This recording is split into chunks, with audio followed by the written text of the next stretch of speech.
Heading into Friday, fire danger going to be increasing with the arrival of yet another cold front. We'll talk about that and some cooler weather for the weekend in today's wet weather.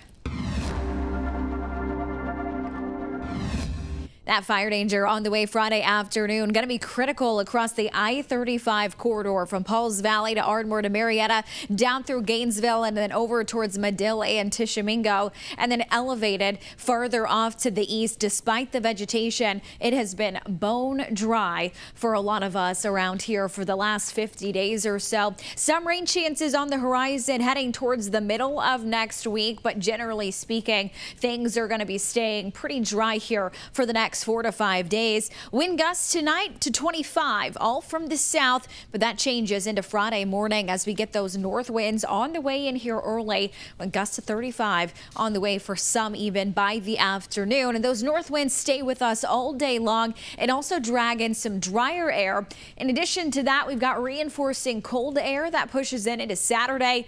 That's going to drop temperatures even more by the weekend and still give us at least an elevated fire danger concern. Here's that cold air that's inbound by Saturday, highs in the 40s and then lows in the teens for Sunday morning. But I know a lot online have some snow maps floating around. I'm going to show you why that is not the case. Yes, we've got some cold air coming. Generally, winds stay up, but dry air in place means that anything this data is picking up with, that's going to be evaporating out before it reaches the surface. So despite the chances this looks like we are going to stay dry with no chances for snow at all going into your Saturday morning or Saturday afternoon. Now, what this looks like with that vertical profile of the atmosphere, this is an atmospheric sounding. And as you can see where the red line and where the green line are far apart, that is very dry air. So right at the surface here, data is indicating that anything that would be saturated aloft, well, it's all going to either melt or evaporate